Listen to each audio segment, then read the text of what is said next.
വിശുദ്ധ പൗലോസ് ശ്ലീഹ തെസ്സലോനിക്കക്കാർക്ക് എഴുതിയ 1-ാം ലേഖനം 2-ാം അധ്യായം 1 മുതൽ 12 വരെയുള്ള വാക്യങ്ങൾ. സഹോദരരെ, നിങ്ങളുടെ അടുത്തേക്ക് ഞങ്ങൾ വന്നത് വ്യർത്ഥമായില്ലെന്ന് നിങ്ങൾക്ക് തന്നെ അറിയാമല്ലോ. നിങ്ങൾക്കറിയാവുന്നതുപോലെ ഞങ്ങൾ വളരെ പീഡകൾ സഹിക്കുകയും ഫിലിപ്പിയിൽ വെച്ച് അവമാനിക്കപ്പെടുകയും ചെയ്തു. എങ്കിലും കഠോരമായ ക്ലേശങ്ങളുടെ മധ്യേ ദൈവത്തിൻ്റെ സുവിശേഷം നിങ്ങളോട് പ്രഘോഷിക്കാനുള്ള ധൈര്യം ദൈവം ഞങ്ങൾക്ക് പ്രദാനം ചെയ്തു. ഞങ്ങളുടെ ഉപദേശം അബദ്ധത്തിൽ നിന്നോ അശുദ്ധിയിൽ നിന്നോ വഞ്ചനയിൽ നിന്നോ ഉത്ഭവിച്ചതല്ല. സുവിശേഷ ഫലമേൽക്കാൻ യോഗ്യരെന്ന് ദൈവം അംഗീകരിച്ചതനുസരിച്ചാണ് ഞങ്ങൾ പ്രസംഗിക്കുന്നത്. ഇത് മനുഷ്യരെ പ്രീതിപ്പെടുത്താനല്ല, ഞങ്ങളുടെ ഹൃദയങ്ങൾ പരിശോധിക്കുന്ന ദൈവത്തെ പ്രീതിപ്പെടുത്താനാണ്. നിങ്ങൾക്കറിയാവുന്നതുപോലെ ഞങ്ങളുടെ പ്രസംഗങ്ങളിൽ ഒരിക്കലും മുഖസ്തുതിയുടെ വാക്കുകൾ ഉപയോഗിച്ചിട്ടില്ല. അത്യാഗ്രഹത്തിൻ്റെ പുറംകുപ്പായം ധരിച്ചിട്ടുമില്ല. അതിന് ദൈവം തന്നെ സാക്ഷി. ക്രിസ്തുവിൻ്റെ അപ്പസ്തോലന്മാരെന്ന നിലയിൽ മേന്മ ഭാവിക്കാമായിരുന്നിട്ടും ഞങ്ങൾ നിങ്ങളിൽ നിന്നോ മറ്റു മനുഷ്യരിൽ നിന്നോ മഹത്വം അന്വേഷിച്ചില്ല. ധാത്രി കുഞ്ഞുങ്ങളെ പരിചരിക്കുന്നത് പോലെ ഞങ്ങൾ നിങ്ങളുടെ ഇടയിൽ സൗമ്യമായി പെരുമാറി. നിങ്ങളോടുള്ള അതീവ താല്പര്യം നിമിത്തം ദൈവത്തിൻ്റെ സുവിശേഷം മാത്രമല്ല, ഞങ്ങളുടെ ജീവനെ തന്നെയും നിങ്ങൾക്കായി പങ്കുവയ്ക്കാൻ ഞങ്ങൾ സന്നദ്ധരായി.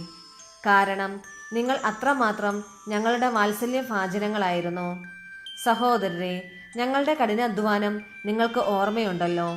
ദൈവത്തിൻ്റെ സുവിശേഷം നിങ്ങളോട് പ്രസംഗിക്കുമ്പോൾ ഞങ്ങൾ നിങ്ങളിൽ ആർക്കും ഭാരമായി തീരരുതെന്ന് കരുതി രാപ്പകൽ അധ്വാനിച്ചു. വിശ്വാസികളായ നിങ്ങളോടുള്ള ഞങ്ങളുടെ പെരുമാറ്റം എത്ര പവിത്രവും നീതിപൂർവകവും നിഷ്കളങ്കവുമായിരുന്നുവെന്നതിന് നിങ്ങളും ദൈവവും സാക്ഷികളാണ്.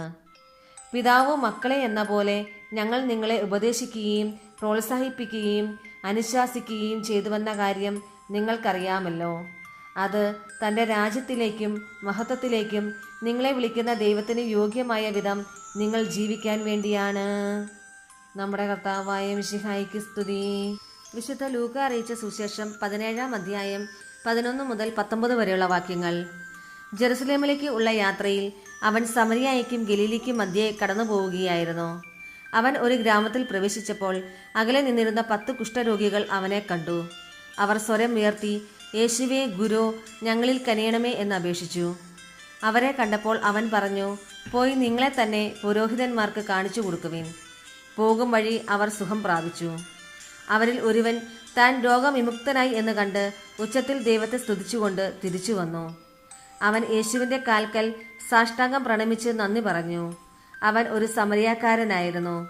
യേശു ചോദിച്ചു, 10 പേരല്ലേ സുഖപ്പെട്ടത്? ബാക്കി 9 പേർ എവിടെ?